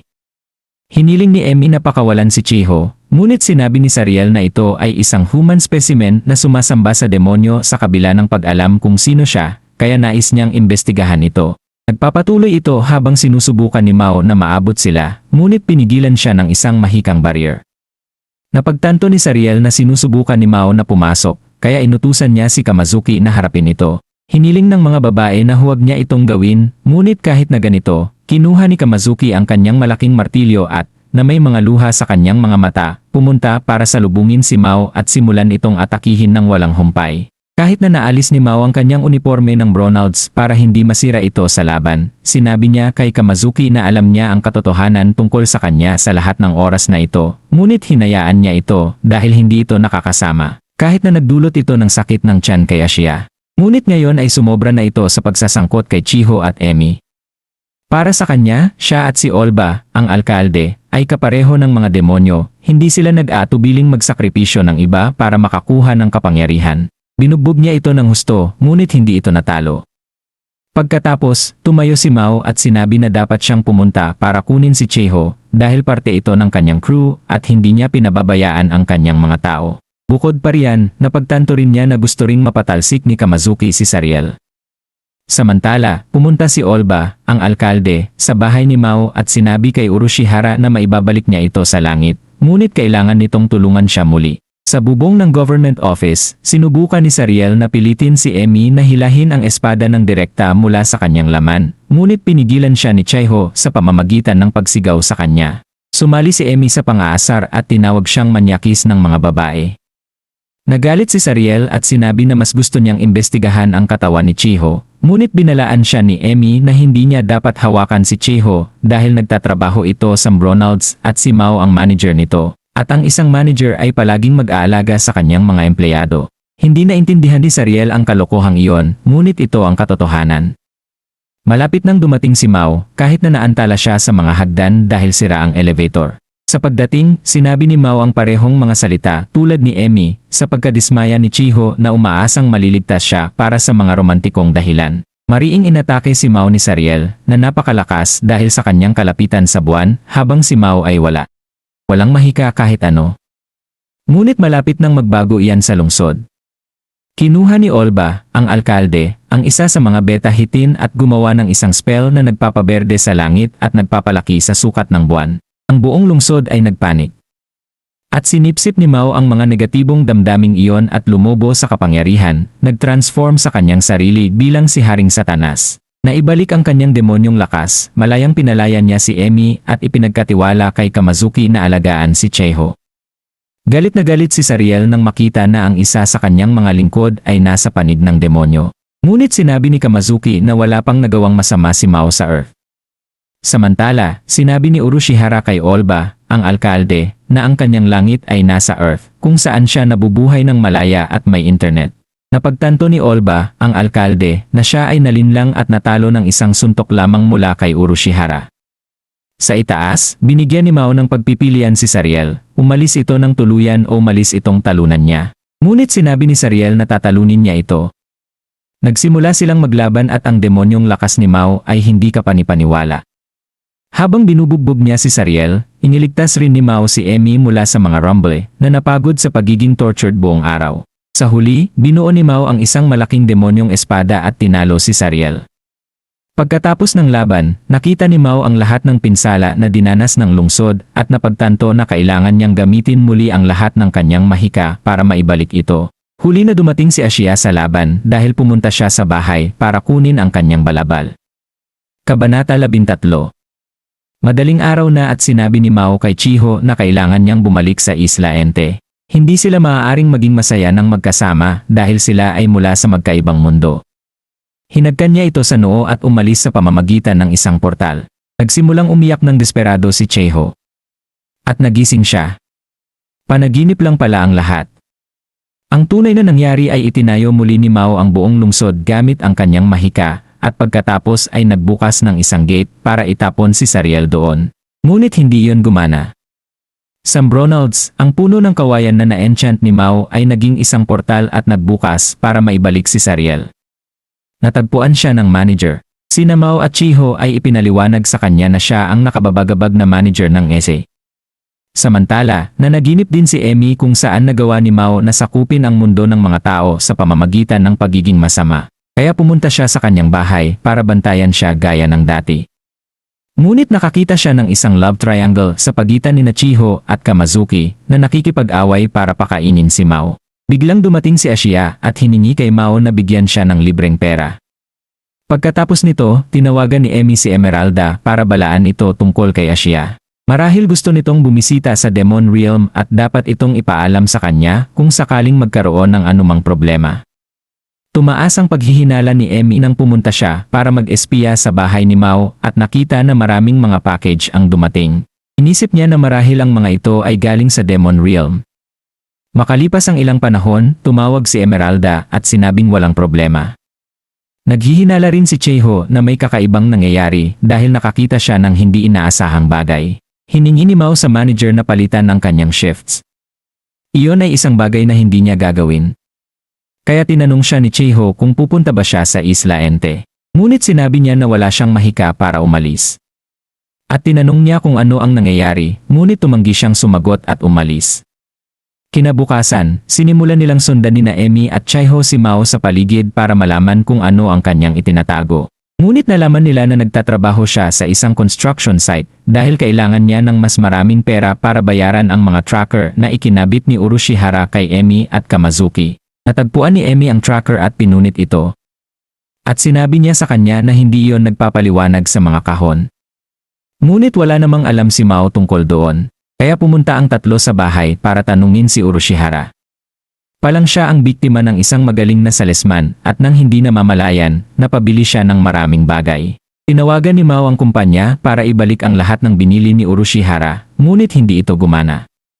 Kaya pumunta sila ni Emmy sa kumpanya ng personal at nagulat na makita na nagtatrabaho rin doon si Ashia. Sinabi nito sa kanila na iniisip rin niyang ito ay isang scam. Pagkatapos, dumating ang manager at ipinaliwanag na pumirma si Urushihara ng isang kontrata at ngayon ay kailangan nilang bayaran siya. Pagkaraan, nakaisip si Emmy ng isang ideya. Si Urushihara ay isang teenager pa rin sa mundo ng mga tao, at ang mga teenager ay kailangan ng kanilang guardian na naroroon kapag pumipirma sila ng mga kontrata. Kaya dapat kanselahin ang pagbili dahil wala si Mao sa tabi niya. Iniisip ni Ashia na napakatalino ni Emmy at dapat mayroon silang katulad niya sa panig ng mga demonyo. Nang gabing iyon, pagbaba ni Mao sa trabaho, umuulan at wala siyang payong. Kaya pumunta siya sa kanyang bahay na nababasa. Ngunit nang dumating siya sa lugar kung saan siya unang nakilala si Emmy, ibinigay nito sa kanya ang isang payong at sinabing ito ay kapalit ng ibinigay niya noong panahong iyon. Nagpasalamat siya at namula ito. Pagkatapos ng pagkawala ni Amelia, ang bayani, at ni Haring Satanas, ang mga knight ng 5 kontinente ay tinalo ang lahat ng mga nilalang ng gabi na parte ng kaharian ni Satanas. Isang gabi, isang ethereal na babae ang pumasok sa iniwang kastilyo ni Satanas at ginawang isang bola ng enerhiya ang isang maliit na puno. Sa mundo ng mga tao, nagsimula ang tag-araw at hindi na matiis ng mga lalaki ang init. Habang pinagalitan ni Ashia si Urushihara sa paggastos ng buong budget sa mga video game. Pumasok si Mao sa trabaho, ngunit nakita si Emmy sa pinto gaya ng dati. Nagbabantay lang ito sa kanya. Biglang, may naramdaman siyang kakaiba, ngunit binaliwala niya ito. Pumasok siya sa trabaho at nagpa siyang maghanap si Ashia ng trabaho na mas malaki ang bayad. Kaya si Urushihara ang dapat na maging bagong house husband. Pagkaraan, pumunta si Emmy para bumisita kay Kamazuki, ngunit naramdaman niyang may nagmamatsyag sa kanya. At naalala niya na may naramdaman din kakaiba si Mao bago. Iniisip niya na maaaring si Sariel ito. Ngunit sinabi sa kanya ni Kamazuki na abala si Sariel sa ibang mga bagay. Umibig ito sa manager ng Bronalds at pumupunta para makita ito ng 10 beses sa isang araw gamit ang dahilan ng pagkain ng hamburger. Kaya tumaba ito ng husto. Samantala, sa bahay ni Mao, sinanay ni Ashia si Urushihara sa mga gawaing bahay. Ngunit biglang may naramdaman siyang presensya. Ngunit iniisip ni Ashia na gusto lamang nitong tumigil sa pagsasanay. Pagkatapos ng trabaho, gusto ni Chiho na pumunta sa bahay ni Mao para bumisita kay Kamazuki. Nais niyang ipakita sa kanila ang ilang flax stalks para sa festival. Ngunit binalaan siya ni Mao na huwag na lang pumunta. May masamang pakiramdam siya. Ngunit nagpilit si Chiho. Sa bahay ni Mao, nagva-vacuum sa sahig si Urushihara bilang isang anyo ng pagsasanay at may naramdaman siyang presensya at nakuha niyang makita ang isang maliit na purple na orb na umaatake sa kanya. Iniisip niya na ito ay isang bakterya at lumaban-laban dito, ngunit madali itong nakatakas. Pagkatapos, pumunta si Urushihara para maglaba at nakakita siya ng isang ipis at sumigaw ng malakas sa takot na ikinatakot ng lahat. Tumakbo ang lahat para tulungan siya dahil inakala nilang may umaatake sa kanya. At nagulat sila nang makita na isang ipis lang pala ito. Kaya, dinala ni Kamazuki ang kanyang malaking martilyo. Sa hapon, nagtipon ang lahat para sunugin ang mga flax stalks at gabayan ang mga ninuno. Ngunit ang usok ay nagbukas ng isang gate at isang napakalaking mansanas ang nahulog mula roon. Nagreklamo si Emmy dahil palagi siyang may kakaibang nangyayari kapag kasama niya si Mao. Ngunit sinabi nito na palagi siyang nagmamatsyag sa kanya at kinainasan siya. Nagalit si Emmy at binuo ang kanyang banal na espada para atakihin si Mao. Ngunit ginamit ni Mao ang malaking mansanas para ipagtanggol ang kanyang sarili laban sa kanya. At biglang, ang prutas ay nag-transform sa isang cute na maliit na babae. Nakatulog siya pagkatapos may panganak. At nang magising siya, binati niya sila sa hapon. Ang kanyang pangalan ay Alas Ramus, ngunit hindi niya alam kung saan siya nanggaling. Kaya tinanong siya ni Mao kung sino ang kanyang tatay. At sinabi ng maliit na babae na ang kanyang tatay ay si Satanas. Nawalan ng pag-asa si Chieho na may asawa at mga anak si Mao sa Demon Realm, habang si Ashia ay nabigla na ang kanyang Panginoon ay nagtatago ng isang illegitimate na anak mula sa kanya. Hiniling ni Mao na kumalma ito at tinanong si Alas Ramus kung sino ang kanyang ina. At itinuro nito si Emmy. Hindi makapanalita si Emmy at hinimatay, tulad ni Ashia. Hindi ito makapaniwala na ang Demon King ay nagkaroon ng anak sa isang bayani. Kabanata 2. Sinubukan nilang ipaliwanag sa kanya na hindi sila ang kanyang mga magulang. Ngunit nagsimulang umiyak ng walang tigil si Alas Ramus at yumakap kay Emmy. Hindi nito alam ang gagawin, ngunit pinaginhawa pa rin nito ang maliit na babae na parang anak nito at pinatulog ito. Ito ay naging sanhi ng pagiging cute para kay Mao, na nais hawakan ang kanyang maliliit na pisngi. Ngunit hindi siya papayagan ni Emmy. Hindi nila alam kung sino ang nagpadala sa kanya o kung ano ang mga intensyon sa pagpapadala sa kanya doon. Ang mahalaga ngayon ay magpasya kung sino ang mag-aalaga sa kanya. Ibinigay ng lahat ang kanilang mga dahilan para hindi siya alagaan. Ngunit sinabi ni Kamazuki na maaari niya itong alagaan. Hindi ito nasiyahan kay Mao at sinabi na siya ang mag-aalaga kay Alas Ramus. Kinabukasan, pumunta si Chieho sa pharmacy at bumili ng maraming mga bagay para sa mga sanggol at ibinigay sa kanila. At nagulat siya nang makita si Ashia na napakapayat. Palang umiyak si Alas Ramus buong gabi na humihingi ng kanyang ina. Napaka-grateful ni Ashia kay Chieho na inalok niya ito ng isang mataas na posisyon sa kaharian kapag pinamunuan ni Mao ang mundo. Ngunit tumanggi ito at sinabi sa kanya na binigyan siya ni Mao ng pera para sa mga bagay ni Alas Ramus. Pagkaraan, dumating si Kamazuki at dinalhan sila ng pagkain. Ngunit nagising si Alas Ramus at nagsimulang umiyak na humihingi ng kanyang tatay. Kaya ipinakita ni Chieho ang kanyang mga kasanayan sa mga bata at pinalitan ang kanyang diaper, at pagkatapos ay itinuro sa kanya ang mga pangalan ng iba. Sinambit ni Alas Ramus ang mga pangalan sa isang nakakaaliw na paraan na ikinamatay ng cuteness sa mga babae. Samantala, si Emmy sa trabaho ay hindi tumitigil sa pag-iisip tungkol kay Alas Ramus at nagsabi ng isang bersyon ng katotohanan sa kanyang kaibigang si Emmy. Pinayuhan siya nito na huwag masyadong ma-attach sa sanggol dahil marahil ito ay babalik sa kanyang tunay na mga magulang. Ngunit pansamantala, maaari siyang gumawa ng magagandang alaala kasama ang maliit na babae. At ibinigay nito sa kanya ang ilang mga tiket sa amusement park. Sa Bronalds, dinala ni Chieho at Kamazuki si Alas Ramus para makita si Mao. Nagsimulang tawagin ng maliit na babae siyang si Papa sa sandaling makita siya. At nagulat ang mga empleyado at ang manager. Kinuha ng manager ang sanggol sa kanyang mga bisig at dinala sila sa isang lugar na mag-isa para makipag-usap. Nakita ni Sariel ang kanyang kasintahan na may isang sanggol at inisip na may relasyon ito sa ibang lalaki. Kaya napagpasyahan ni Kamazuki na hindi ito ang gawa ni Sariel. Sa ibang lugar, sinabi ng manager sa kanila na dapat silang mag-ingat pagdating sa pagpapakita ng magkasama-kasama ang isang sanggol, dahil ang lipunan ay napakakritikal at maaaring isipin nila na si Chieho ay isang teenage mom. Nang mag-isa sila, hiniling ni Mao kay Chieho na patuloy siyang tulungan dahil siya lang ang tao na pinagkakatiwalaan niya. Nagsimulang umiyak ito sa pagiging itinuturing na isa sa mga pinagkakatiwalaang tao ni Mao at sinabi sa kanya na maghihintay siya sa araw na handa na siyang magbigay ng sagot sa kanyang nararamdaman. Pagkatapos nito, ibinigay ng manager sa kanila ang mga tiket sa amusement park para magkaroon ng magandang oras si Alas Ramus. Sa bahay ni Mao, ginawang malinaw ni Alas Ramus na gusto niyang pumunta sa amusement park kasama ang kanyang ina at tatay. Sa apartment ni Emmy, nakaramdam siya ng pagkabagabag sa sitwasyon, ngunit nagpa siya na pumunta sa isang beauty center. Biglang, tumanggap siya ng tawag mula kay Emeralda para magtanong tungkol kay Sariel. Ngunit hiniling ni Emmy na maghanap ito ng impormasyon tungkol sa isang bata na ipinanganak mula sa isang mansanas. Kinabukasan, sina Mau at Alas Ramos ay pupunta para makipagkita kay Emmy para pumunta sa amusement park. At hindi niya napagtanto na sinusundan siya ng isang babae na may puting buhok at isang purple na singsing. Sinundan din siya nina Ashia at Chiho para siguraduhin na walang atake kay Alas Ramos. Habang si Emmy ay nakamamangha ang itsura at sinusundan ni Emmy na mausisa tungkol sa sitwasyon. Samantala, sa isang lugar, may mga lalaki na nagbukas ng isang gate para pumunta sa mundo ng mga tao at ibalik ang puno ng buhay sa tamang anyo nito. Nang magbukas ang gate sa mundo ng mga tao, naramdaman ito ni Urushihara. Kabanata 3. Habang naglalakad sila sa amusement park, iniisip ng tatlong nagsusubaybay na mukha silang isang batang mag-asawa kasama ang kanilang anak na babae. Pagkatapos, ang di mag-asawa ay pumunta para bumili ng sombrero para kay Alas Ramos. At tinanong si Mau ni Emmy kung hindi ba niya balak na bumalik kasama ang kanyang tropa. At sinabi niya na marahil wala na silang lahat ngayon. Pagkatapos, kinainasan siya ni Emmy na wala ng mga demonyong natira para pagharian.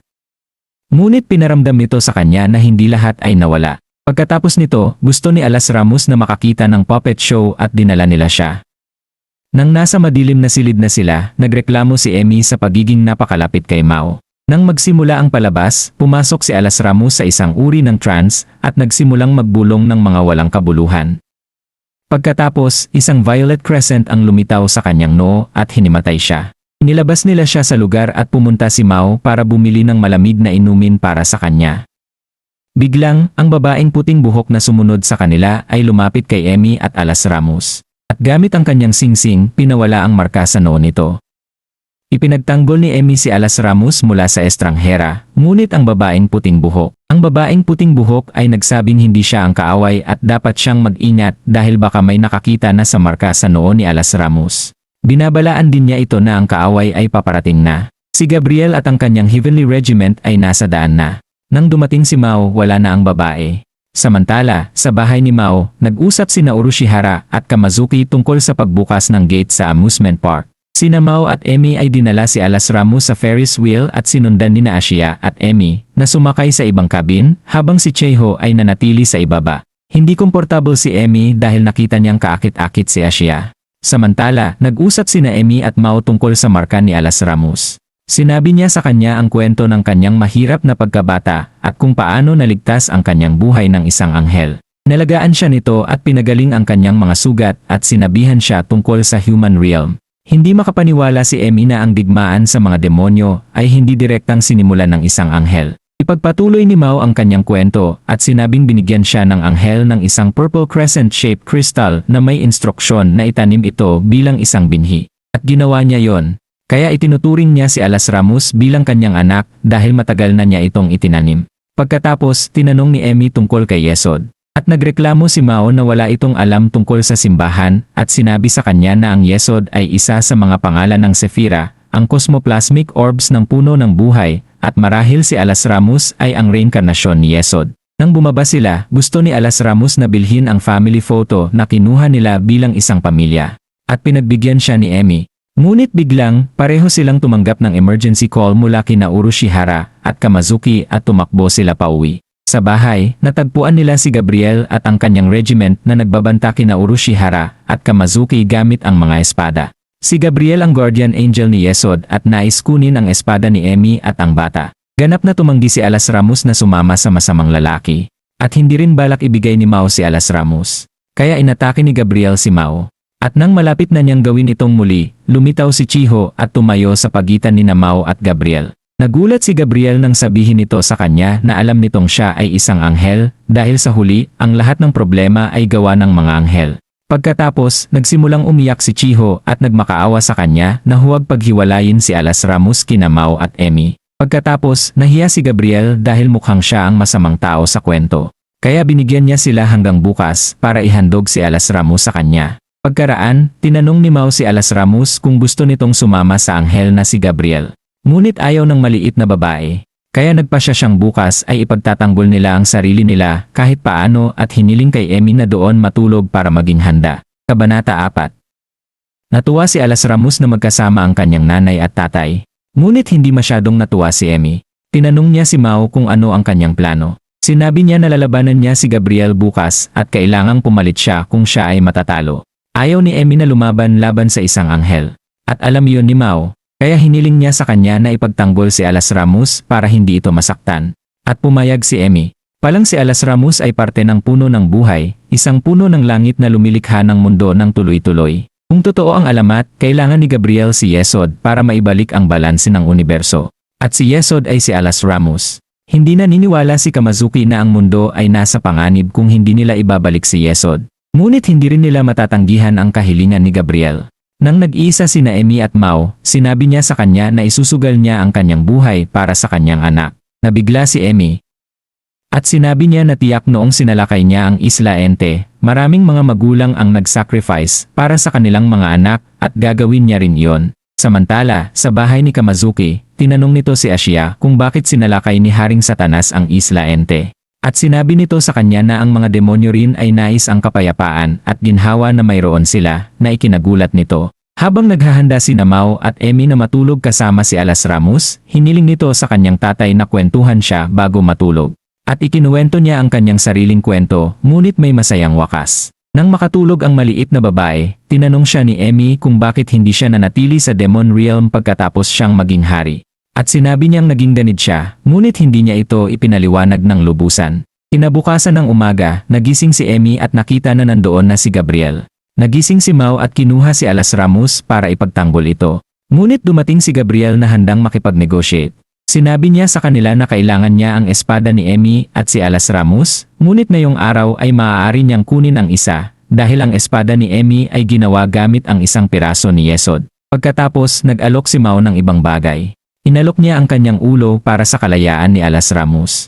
At kinuha ni Gabriel ang kanyang salita, at nagsimulang sakalin siya ng walang mga kamay. Ngunit may nangyari. Nagising ang kapangyarihan ni Alas Ramos at ang crescent sa kanyang noo ay nagsimulang magliwanag tulad ng kanyang katawan at inatake niya si Gabriel. Ayon sa kanya, ginawa nila ang kanilang sarili bilang mga Diyos gamit ang mga kasinungalingan at ikinulong sila. Bago matamaan ni Alas Ramos si Gabriel ng napakalakas na ipinadala niya itong lumipad. Hinabol sila ni Emmy na lumilipad. At sina Kamazuki at Ashiya ay nagawang pumasok sa bahay. At hiniling ni Mao kay Kamazuki na dalhin siya sa kanila, ngunit pinigilan sila ng regiment ni Gabriel, bagaman pinayagan nila silang lumampas sapagkat inutusan sila ni Urushihara. Pagkatapos ng lahat, siya ang Arkanghel Lucifer. Samantala, sa itaas, humiwalay si Gabriel kay Alas Ramos at gamit ang kanyang espada, madaling winasak ang espada ni Emmy. Pagkatapos, tinanong ni Alas Ramos ang kanyang ina kung mahal nito si Mao at kung palagi itong magiging kasama niya. Pagkatapos, sinabi ni Emmy na sila ay magkasama hanggang sa kamatayan ang maghiwalay sa kanila. Biglang, dumating si Kamazuki at itinapon si Mao kay Gabriel, at mahigpit niyang hinawakan ito at hiniling kay Emmy na patayin silang dalawa. Ngunit ayaw itong gawin ni Emmy sa harap ni Alas Ramos. Pagkatapos, itinapon ni Gabriel si Mao mula sa napakataas na lugar. Ngunit sa kabutihang palad, siya ay nailigtas ni Alas Ramos. Sinabi nito sa kanya na masaya siya dahil ang kanyang nanay at tatay ay palaging magkasama. Nagpaalam siya at pagkatapos ay umakyat sa langit sa isang makintab na gintong bola at naglaho. Pagkatapos nito, binuo ni Emmy ang kanyang celestial powers at naibalik ang kanyang espada at nagawang talunin si Gabriel. Sinabi niya na aalis muna siya ngayon at sinabi sa kanya na umaasa siyang pipiliin nito ang kaligtasan ng mundo at hindi si Mao. Mga araw pagkatapos, nagkita sina Emmy at Chiho at ipinakita nito na si Alas Ramos ay sumanib na sa kanyang espada. Ngayon ang dalawa ay isa na.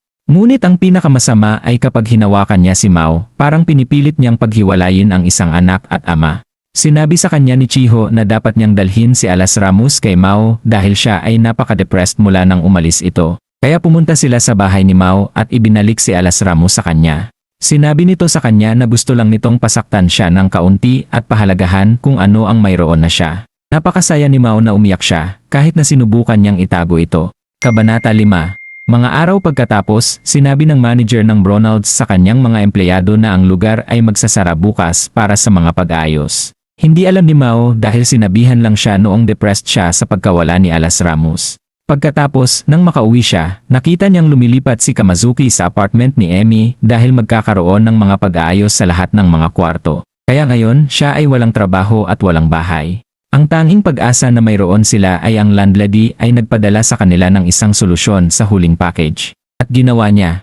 Ipinadala niya sa kanila ang isang videotape na kailangan nilang panoorin sa bahay ni Chaiho dahil siya lang ang may gumaganang ES player para sa videotape. Sinabihan sila ng landlady na pwedeng humingi ng trabaho at tirahan sa kanyang pamangkin, ngunit kailangan nilang pumunta sa ibang lungsod. Tumawag si Ma sa pamangkin ng landlady at pumayag itong bigyan sila ng trabaho, matutuluyan at magandang sweldo.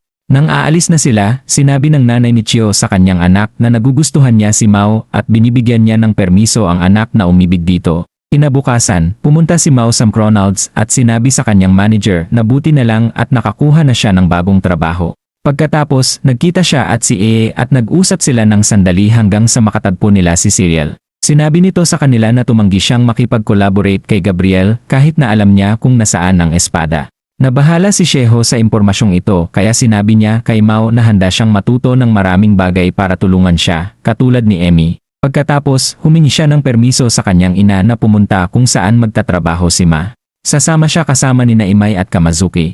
Sa paraang ito, magkasama si Liane at Mavu para protektahan si Alas Rhea. Kinabukasan, sumakay silang lahat ng tren patungong Beach City kung saan magtatrabaho ang mga lalaki, at sa istasyon ay sinundo sila ng isang babaeng si Ain, ang pamangkin ng landlady. Dinala sila nito sa cottage kung saan sila matutulog at nagtaka si Rara dahil may air conditioning ito.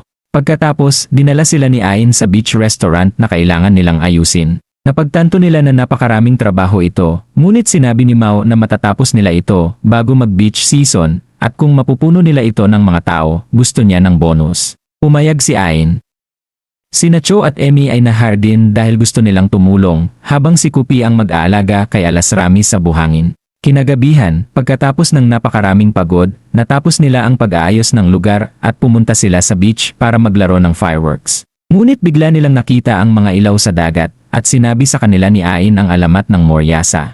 Ayon sa kwento, ang mga ilaw na iyon ay mga nalunod na kaluluwa na nais mag-drown ng mas maraming tao para magkaroon ng mas maraming kaibigang multo. Pagkatapos, natakot si Alas Rami sa malakas na tunog at umiyak. Ipinaliwanag ni Ain na ito ay ang foghorn ng lighthouse na tumutunog tuwing may fog. Nagtaka sila nang makita na tama siya at napaiba sila dahil sandali lang ay malinaw pa ang beach. Habang tumataas ang fog, patuloy na umiiyak si Alas Ramis. Habang napansin ni siya ang kakaibang hugis sa fog, sinabi ni Ain na ihahatid niya ang mga babae sa inn at ang mga lalaki ay dapat umuwi na sa kanilang bahay. Pagkatapos, patuloy na lumapot ang fog at muling napansin ni Lei ang isang hugis sa mist at ipinakita ito kay Mao. Ang tatlong lalaki ay lumabas ng bahay at nakita na ang hugis ay isang cyclops at isang centaur. Sinubukan silang kausapin ni Asha, ngunit sila ay mga demonyong hindi marunong mag-Japanese. At bago pa nila masabi kung ano ang nangyayari, dinampot sila ng isang tornado at inihatid palayo. Pagkatapos, may ibang demonyong nahulog at kilala nila ito, si Kamyo. Tinulungan siya ni Asha at Mao habang inilabas ni Yoshihara ang kanyang itim na pakpak at naglinis ng daan para tumakbo patungong bahay. Paulit-ulit na inatake ng tornado ang bahay hanggang sa ito'y sumuko at inihatid ang fog. Pagkatapos nito, una niyang nakilala si Lucifer, pagkatapos si Alal, at sa wakas ay nakilala niya si King Satan. Nagsimula siyang umiyak at humingi ng tawad sa kanya dahil hindi niya napagtanggol ang Demon Realm. Pagkatapos, nawalan siya ng malay at naging maliit na crow. Lumalabas na iniwan ni Mao si Kamyo na mamahala sa Demon Realm habang sinakop niya ang Entity Island, ngunit ngayon ay nasa Japan siya. Kinabukasan ng umaga, tinitiyak ni Manabuhay pa si Kamyo at pagkatapos ay sinabi sa kanya na papasok siya sa laban. At totoo nga, ang beach restaurant ay punong-puno ng mga tao, mabilis na nauubos ang mga supplies, at kailangan ang tulong ng mga babae.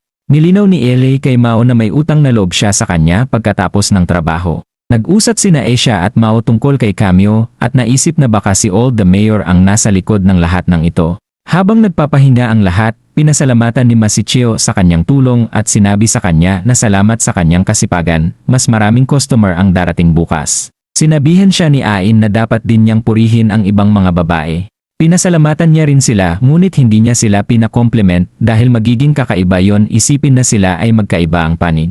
Nagalit ito kay Yana at umalis siya. Sinundan siya ni Riara at sinabi sa kanya na si Ola Mayor ay hawak ng pulisya ngunit duda siyang magtatagal ito. Sinabi rin niya sa kanya na pinatawad ni Oba ang kanyang buhay kapalit ng pagtatrabaho niya para sa kanya at pagkatapos ay ipapadala siya pabalik sa langit. Pagkatapos, tinanong niya kung sino ang gumawa ng kanyang silver armor at espada. Sinabi niyang si Ola Mayor. Kaya napagpasyahan nila na alam niyang may piraso ng yed ang kanyang espada. Pagkatapos, sinabi niya sa kanya ang nangyari kagabi. Pagkatapos nito, ipinakilala ni Mao si Kamyo kina Sie, Imay at Alas Ramu. Natutuwa ang maliit na babae sa maliit na crow at hinabol ito na parang laruan. Ipinaliwanag ni Mao sa mga babae na si Kamyo ang kanyang Demon Chancellor at strategist. Nagulat si Kamyo na nakikipagtrabaho si Mao kay Amelia, ang hero. Sinabi sa kanya ni Mao na basta nangyari lang iyon at ngayon ay medyo nagkakasundo na sila. Naramdaman ito ni Emmy.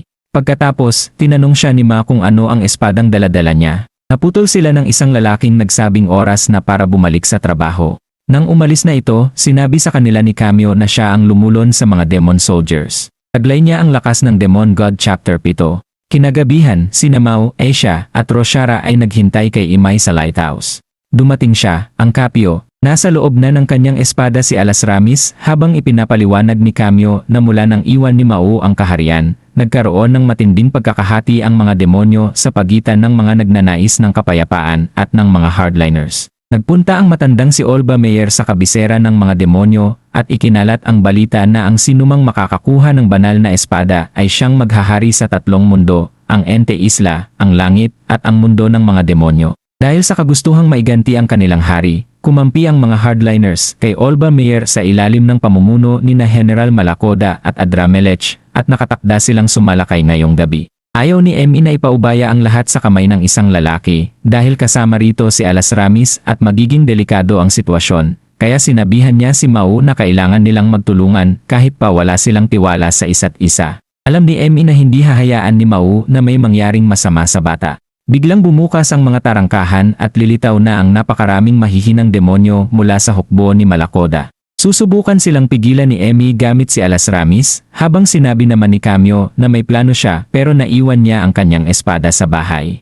Sa isang mahiwagang pagkakataon, dala pala ni Aman ang espada at ibinigay ito kay Mao habang sinasabing kilala niya kung sino talaga ito at dapat din itong managot sa nangyayari. Pagkatapos noon, pinuntahan ni Aman sina Kamizuki at Chiho para sabihing magtago muna habang nagsisimula ang labanan. Ngunit tiniyak niya na tutulungan niya sina Mao at Emmy kung sakaling lumala ang sitwasyon bago siya tuluyang umalis. Nakipaglaban ng husto si Emmy pero masyadong marami ang mga kalaban.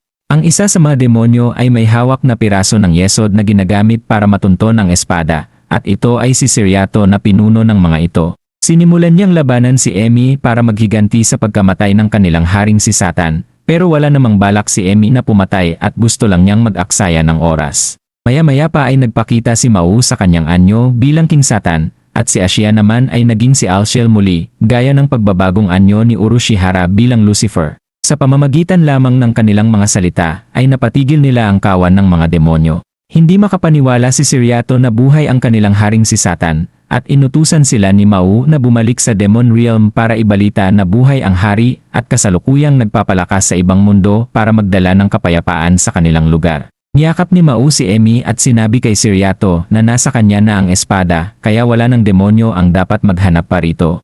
Pagkatapos nito, pumasok na ang mga demonyo sa gate at ginamit ni Mao ang kanilang huling lakas para selyuhan ito hanggang sa mahulog sila sa karagatan. Kinaumagahan, sinabihan ni Aman sina Kamizuki at Chiho na hanapin ang grupo sa dalampasigan dahil siguradong doon sila lalangoy. Sinabi rin ni Aman na hindi na niya kailangan ang tulong nila at maaari na silang bumalik sa Tokyo dahil ayos na ang kanilang mga tirahan. Biglang nakita ni Chiho ang anino ng isang batang lalaki sa loob ng restaurant at ipinaliwanag ni Aman na sila ay mga kaluluwang pumupunta roon para maglinis ng sarili sa sagradong lugar na yon. Pero dahil sa labanan kagabi ay naapektuhan sila kaya kailangan na nilang umalis. Lumabas na si Aman at ang kanyang ama pala ang mga tagapagbantay ng lugar na yon at siya ang anak ng Earth's Bina. Sa isang pitik ng daliri, biglang naglaho ang lahat at napadpad sina Mao sa isang desyertong beach habang bayad na ang kanilang mga sahod. Nanatili muna sila roon para hangaan ang ganda ng dagat ng Choshi, kung saan sinabi ni Mao kay Asia na hindi dapat sinisira ang mga ganitong lugar kundi dapat ay pinamumunuan. Ibinigay niya kay Emmy ang piraso ng yesod na nasa espadang dala ni Kamyo, na ang espada palang iyon ay ang mismong sungay na pinutol ni Emmy kay Mao sa kanilang unang labanan sa Ente Isla. May sapat pang magic ang sungay na yon para magawang mag-transform ni Mao. Tinukso ni Emmy si Mao kung hindi ba ito natatakot na lalong lalak si Emmy dahil sa mga piraso ng yesod, pero sinagot siya ni Mao na papamunuan din niya ito na naging dahilan ng pagkahiya ni Emmy. Nasa Tokyo na silang lahat at sinabihan ni Urushihara si Mao na kailangang maghanap ng ibang trabaho dahil sarado pa ang Ronalds hanggang sa dumating si Chiho para mag-alok ng trabaho sa Nagano. Kailangan daw ng tulong ng tito ni Chiho sa pag-aani ng mga pananim. Malayo ang biyahe kaya nahilo at nahirapan si Urushihara sa buong biyahe. Tutuloy sila sa malaking bahay ng pamilya ni Chiho at sinabi ni Mao kay Chiho na natutuwa siyang makita ang iba't ibang panig ng pagkatao nito. Noong hapon, dinala ng pinsan ni Chiho ang tatlong lalaki para ipakita ang mga anihin kinabukasan, at habang naroon ay nagsimula na silang magbunot ng mga damo na ikinapagod nila ng husto. Mabuti na lang at inimbita sila ng pamilya ni Chiho sa isang hot spring para mag-relax, pero doon ay nakatagpo nila sina Emmy, Kamizuki, at si Alas Ramis na masayang tumakbo palapit kay Mao. Gumawa sila ng kwento para ipaliwanag sa mga magulang ni Chiho kung bakit tinatawag ni Alas Ramis na nanay at tatay sina Emmy at Mao, at naniwala naman ang mga ito. Hiniling ni Emmy sa tatay ni Chiho na kunin din siyang katulong kasama si Kamizuki dahil lumaki siya sa bukid at malaki ang maitutulong niya. Sa kanilang kwarto ng gabing iyon, humingi ng paumanhin si Emmy kay Kamizuki dahil nadamay ito, pero sinabi ni Kamizuki na naiintindihan niya ang nararamdaman nito. Samantala, nagkausap sina Chiho at Mao sa labas kung saan sinabi ng dalaga na ayon kay Kamizuki, may kakaibang nararamdaman si Emmy habang nakikitang nagtatrabaho sa bukid ang tatlo. Napagtanto ni Mao na sinira nila ang buhay ni Emmy sa dati nitong sakahan, kaya normal lang na maging kakaiba ang pakiramdam nito habang nakakakita ng mga demonyong nagbubukid. Napansin din ni Mao na madali na niyang mabasa ang mga reaksyon ni Emmy na ikinaselos naman ng kaunti ni Chiho. Pero sinabi rin ni Chiho na gusto niyang makahanap ng paraan para maging masaya ang lahat ng taong mahal niya nang magkakasama. Pagkatapos noon ay natulog na sila, pero maya-maya ay ginising si Mao ng isang masiglang Emmy dahil oras na para magtrabaho. Nagsimula ang araw ng alas 4:30 ng madaling araw, kung saan naatasang mag-ani ng talong sina Emmy at Mao habang ipinapaliwanag ng dalaga ang hirap ng pagiging magsasaka. Nakaramdam ng guilt si Mao at gustong humingi ng tawad pero hindi siya hinayaan ni Emmy. Sinabi ni Emmy na kung magsisisi at hihingi ng tawad si Mao, mababawasan ang kagustuhan niyang patayin nito at ayaw niyang mangyari iyon. Pagkatapos ay nagpahinga ang tatlong lalaki pero agad din nakahanap ng ibang gagawin sina Mao at Ashiya. Sinamahan nila ang pamangkin ni Chiho para puntahan ang ina nito at dinala rin si Alas Ramis para makita si Emmy. Habang masayang nag-uusap ang mga bata tungkol sa pagpapatalas ng kutsilyo ni Kamizuki, biglang may lumitaw na itim na oso na tumakot sa kanila. Mabuti na lang at agad na kumilos si Emmy kahit pa may isang sasakyang may mga sungay na lalong nagpagalit sa oso. Pinatumba ni Emmy ang oso pero nakita ito ng lahat.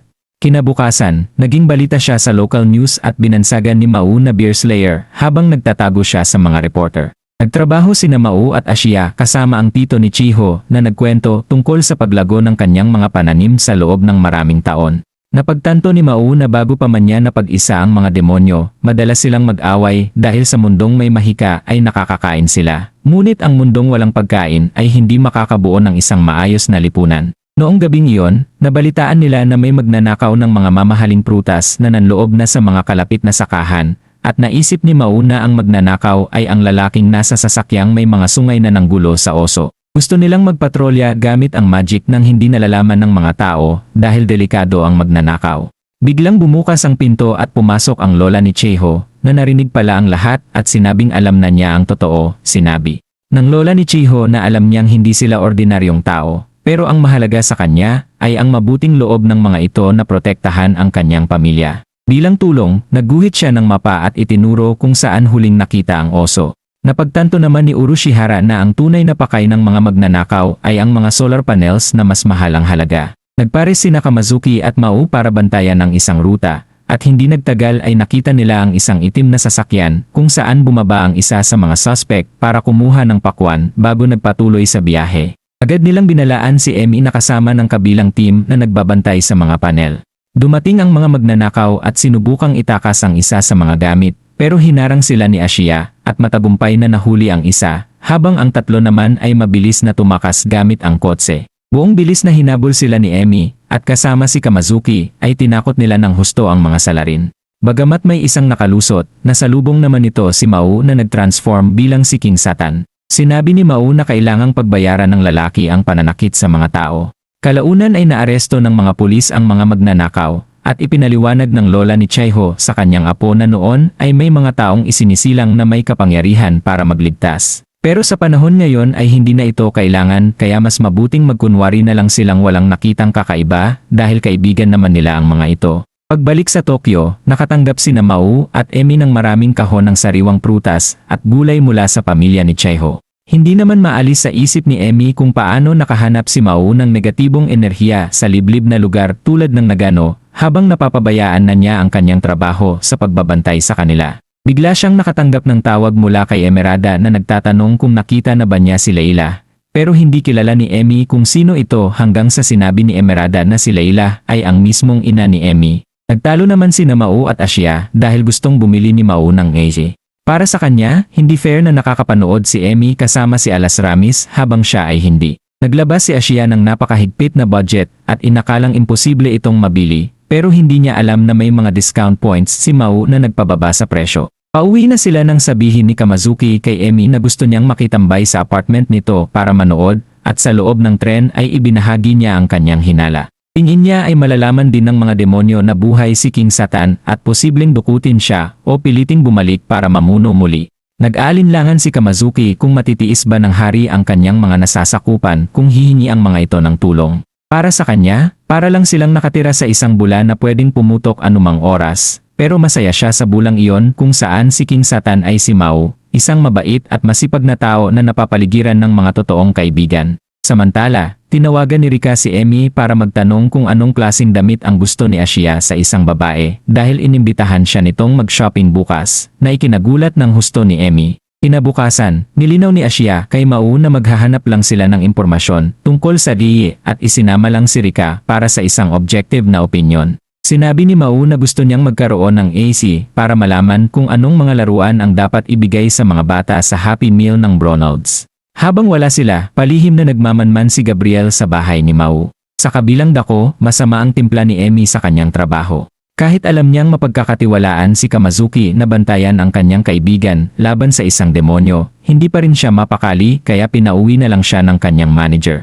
Sa bahay naman ni Mao, kinausap ni Gabriel si Urushihara at tinanong kung bakit ito umalis sa langit. Sinabi ni Urushihara na nabuburyong siya roon kaya sumama siya sa plano ni Satan. Pero ang tinutukoy ni Gabriel ay ang maalamat na Demon King Satan at hindi ang kasalukuyan nilang kasama. Iniba ni Urushihara ang usapan, kaya nagtanong na lang si Gabriel tungkol sa mga kayamanan ni Satan dahil hindi na siya ang may hawak ng kaso tungkol sa mga piraso ng yesod. Naalala naman ni Emi ang usapan nila ni Emerada tungkol sa kanyang ina na posibleng nasa Japan lang din. Habang may digmaan sa Ente Isla, pinili ni Emi na huwag munang makialam. Nakabili siya ng mga glass jars at nakagawa ng isang locator para sa mga piraso ng yesod bago nagsimulang maghanap. Sa bahay ni Mao, binigyan ni Urushihara si Gabriel ng listahan ng mga posibleng kayamanan ni Satan, kahit na hindi ito mabasa at mukhang hindi tumpak. Bago umalis, binalaan ni Gabriel si Urushihara na malapit lang ang tagapagbantay. Pag-uwi naman ni Emi sa bahay, pagkabukas niya ng AI ay isang nakakasilaw na liwanag ang nagpabagsak sa kanya. Nagkita-kita si Rika, Asya, Mao, at Kamazuki. Humingi si Asya ng payo sa pagbili ng AC pero niyaya muna sila ni Rika na kumain sa isang napakamurang kainan na ikinatuwa ni Asya.